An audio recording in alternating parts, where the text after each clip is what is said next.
tergerus dengan kopi-kopi yang lain. Kita punya kebun Pak di Ubi Boris, di Karakoso punya. Kita punya hutan itu 500 hektar, tapi yang 5 hektar itu ada pesanggen dengan para masyarakat yang menggunakan area dan itu juga kita lakukan budidayaan supaya mereka juga sangat luar biasa sekali. Kemudian juga ada peringatan, juga ada di Kali-Baru Banyuwangi juga banyak ya seperti itu. Bahkan di Kali-Baru itu yang punya adalah travel Bogor Surya. Itu saya lihat teman-teman kalau ke Banyuwangi maka ya di Kali-Baru apa? Saya punya kebun kopi tapi bisa menikmati seperti ini. Jadi sekaligus kita pakai buah kopi, sekali kita saring sendiri, kita grinding sendiri, kita minum sendiri, ya sama dengan ijen. Nah, lanjut. Nah, ini adalah anaknya si hama penggedek belakang. Ini anaknya, generasinya. Ini yang masuk ke dalam biji. Kalau Bapak semprot, gak mungkin bisa Pak. Gak mungkin bisa karena dia masuk ke dalam biji.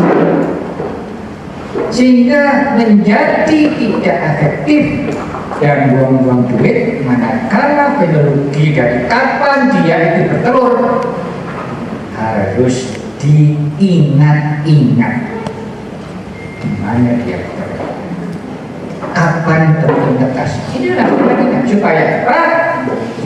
Supaya apa? Aplikasi menggunakan apa saja, ya khususnya yang menggunakan jamur berdiri, persiapan itu siopianya lubang itu yang harus keluar, dia sudah menempel spora dari jamur itu, dia akan mati dirubung spora, tidak akan mengganggu dewasa. Ya, ini adalah anaknya. Nah, ini bentuknya saya kira memang agak unik Bapak ya, dan kalau tidak dibuang terus jelas, tapi itu intinya bahwa ini merupakan biologi. Lanjut. Nah, ini adalah upahnya. Kepompongnya sebelah kiri dari dewasa. Saya suka dengan serangga ini, dia sopan. Bingung. Sopan. Hormat. Hormat. Tapi gede. Kenapa? Karena dia juga bisa menyebabkan produktivitas kopi kita menjadi turun. Tadi saya diskusi dengan Pak Manajer 2013 berkata itu bahwa serangan ketika untuk bisa mencapai nah apa? Ketika PPK itu menyerang dan jatuh ditanya itu tidak disaponi. Sebab apa?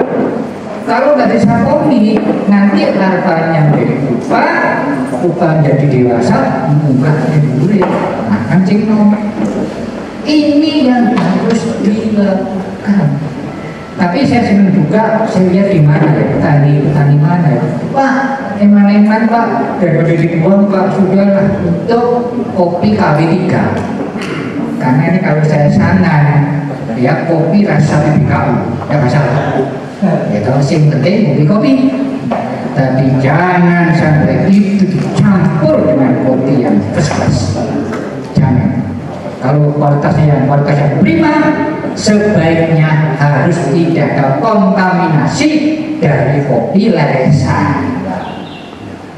Ya, walaupun leresan ini masih laku dijual, terutama mohon maaf teman-teman yang bekerja di jalan itu sih penting kopi-kopi. Nah, tidak selalu bahwa itu digunakan sebagai bagian dari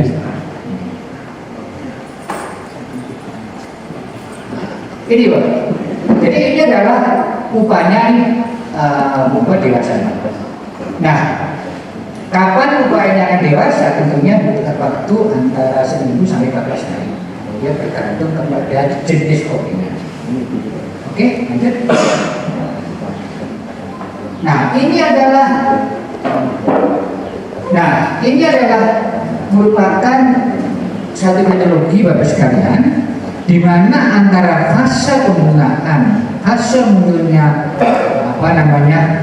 PPKO sampai kemudian munculnya buah sampai panen, ini sebetulnya di sini juga ada satu stage atau periode ini sudah dari imago yang lama. Artinya ini dari mulai Juni itu sebetulnya ada serangan dan muncul pada bulan Juli sekarang ini, ini imago lama. Kemudian F-nya ini sudah mengendok telur di sini, kemudian G-nya sudah fase pupa, dan nanti pada bulan depan sudah ada imago baru, generasi baru. Nah, karena itu sekarang itu masih di sini, mohon benar-benar diperhatikan supaya tidak terjadi munculnya imago. Imago itu bapaknya atau ibunya, namanya saya dewasa. Ya, bisa saya dipikirkan ya, imago anggaplah bapaknya harus ya, bapak.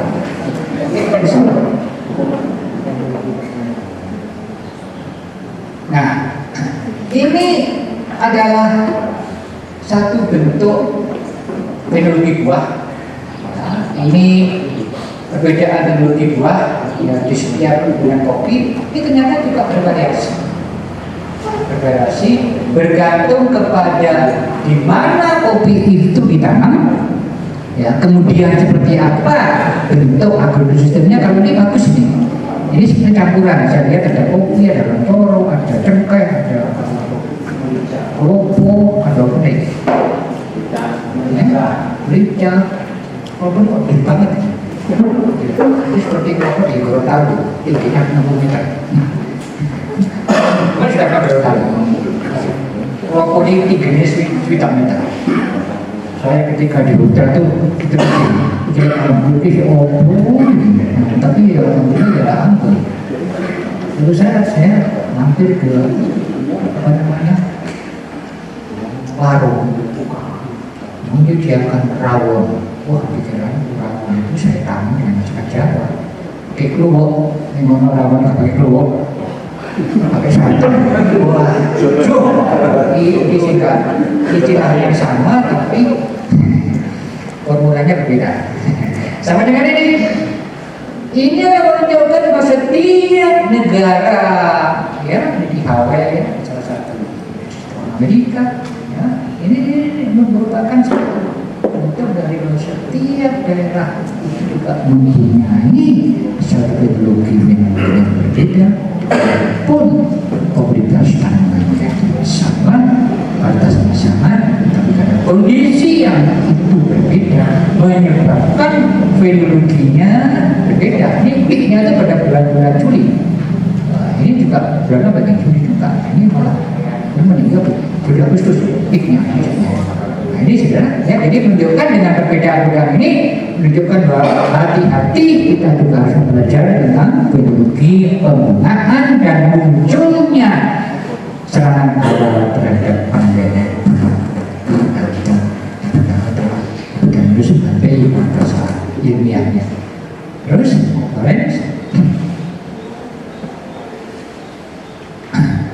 nah, dan ini adalah perubahan, ya, proporsi buah yang keserang pada saat ketinggian.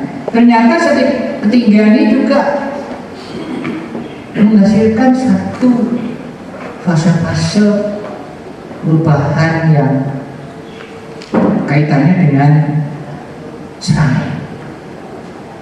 Jadi misalnya apakah kopi Ndape, kopi Magelang, kopi Pujon, kemudian kopi di Kalibaru Banyuwangi, di Banyuwangi Gunung Ijen, apakah sama? Saya yakin pasti berbeda, bergantung kepada budidaya petaninya, bergantung kepada kondisi faktor abiotik. Abiotik itu faktor yang hidup, misalnya suhunya seperti apa, klimatnya seperti apa, curah hujan seperti apa. Semua itu sebetulnya bisa dicatat di balai metodologi yang ada di sini. Saya lihat di sini belum ada pencatat namanya ABS. ABS itu adalah automatic decision, artinya ada catatan secara otomatis yang setiap perkebunan di sini harus ada untuk apa, melihat suhunya berapa, ya mungkin hanya membutuhkan hasil ruangan lah, apa namanya, variasi begitu. Lanjut. Nah, sekarang kesimpulannya. Kesimpulan yang harus dipahami bahwa fenologi buah kopi, khususnya serangan dari TBKO, diskriminasi, jenis atau klon kopinya, dan iklim yang berbeda, diperlukan pengamatan rutin untuk memperkirakan kapan melonjakkan populasi hutan itu untuk mengurangi potensi kehilangan. Ini bagus sekali. Jadi yang menurut saya yang penting adalah pengamatan itu harus dilakukan secara periodik. Ya, oleh karena itu sebetulnya kami ini sudah meluluskan kira-kira hampir 1000 sarjana yang tugasnya adalah pengamat organisme pengganggu tanaman. Ada yang di tanaman pangan, tanaman horti, dan tanaman perkebunan. Cuma saya tidak tahu Pak Kades apakah ada PUBT yang bekerja di wilayah Bapak, karena satu kecamatan hanya 1 sekarang. Dulu itu 2-3, tapi sekarang lama-lama kok diperedari sama Kementerian Pertanian karena dianggap petani sudah pintar semua, sehingga PUBT-nya sekarang satu kecamatan itu 1 orang itu dia meng-cover sekian puluh desa. Saya juga kasihan juga PUBT itu. Andai kan PUBT itu ada juga yang sesekali datang ke kebun Pangeran, aduh saya sangat senang karena bagaimanapun itu adalah mahasiswa saya. Di era tahun 86 saya training di Lawa, di mana Bedali, sekarang di jalan tol itu dulu habis sih kantornya ya. Tapi insya Allah dengan mahasiswa kami yang makan di sini setidaknya akan membantu Bapak Ibu untuk saling tukar pikiran seperti apa mengatasi masalah PBKO. Ya, jadi itu sementara yang bisa saya sampaikan secara singkat. Mohon saya diberi masukan. Ya, karena di Fakultas Pertanian Pak itu ada 4 departemen. 1 departemen tanah, 2 departemen budidaya atau agronomi, 3 departemen hama penyakit, yang keempat departemen sosial dan ekonomi. Jadi yang makan di sini, ya itu ada yang komplit 4 departemen, ada yang 3 departemen. Moga saja nanti mahasiswa-mahasiswa kami yang ada di sini bisa Bapak ajak diskusi bagaimana mengelola kopi ini secara baik. Dan harapan saya ke depan di PTPN 1 Regional 5 di Barat itu nanti tidak cukup puas yang ada sekarang, tapi harus ditingkatkan sebagai kopi yang organik. Nah, apa yang organik? Artinya organik itu sebetulnya dari dan untuk di situ. Tidak boleh ada masukan dari luar. Contoh, pupuk masih menggunakan pupuk CVT, itu berarti belum organik. Masih menggunakan pestisida kimia sintetik dari petrokimia, dari Bayer, dari Syngenta, dari Corteva, itu sudah tidak lagi. Karena inti organik adalah dari dan untuk di lahan itu. Maka nanti Pak Tomo itu nanti akan sedikit memberikan pembelajaran bagaimana agar biomasa itu misalnya Pak ya, Bapak habis mangkas, oke tipe jangan